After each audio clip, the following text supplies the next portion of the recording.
Welcome to this lesson. This presentation was developed by Thane Hancock, Narendra Singh, and Hazel Clothier. This module will teach them the core characteristics of public health surveillance. Slide 2. These are our learning objectives. Define public health surveillance. Describe the purpose and the uses of public health surveillance. Describe the process, cycle or surveillance wheel, of carrying out public health surveillance. Describe the different types of surveillance. Slide 3. This session looks at the entire system for surveillance, not just the individual components. We will look at individual components in more detail one by one throughout this pre-course. Slide 4. This is our first question. What is public health surveillance? Using 5 to 6 of these terms, can you develop a definition? Slide 5. Public health surveillance is the regular, systematic collection, analysis and interpretation of health-related data with timely dissemination for the planning, implementation, and evaluation of public health practice.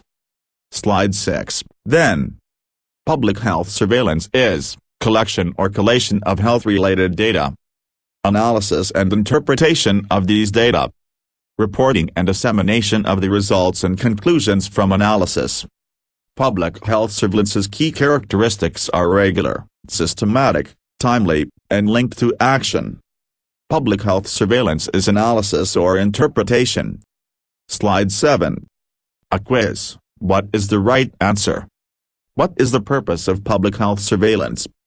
A. Utilize carryover resources to produce data to justify the administration of health services. B. Provide and interpret data to facilitate the prevention and control of all disease. C. Determine the magnitude of infectious disease problems for a continent. D. Public health surveillance is an outdated concept without a purpose. Slide 8. A quiz. This is the right answer.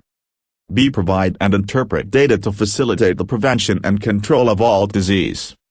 Slide 9.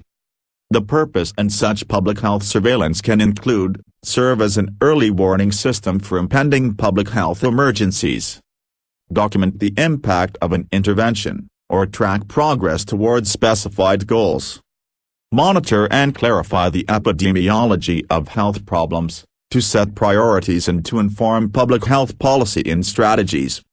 Slide 10. What is the surveillance process?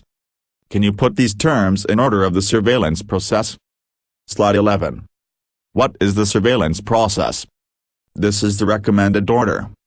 Identify, define, collect, compile, analyze, interpret, report, disseminate, monitor, evaluate. Slide 12. These are the steps of surveillance process. 1. Identify and define the health problem of interest. 2. Collect and compile data about the problem. 3. Analyze and interpret these data. 4. Report and disseminate the analysis to those responsible for controlling the health problem. 5. Monitor and evaluate the usefulness and quality of the surveillance system for improvement.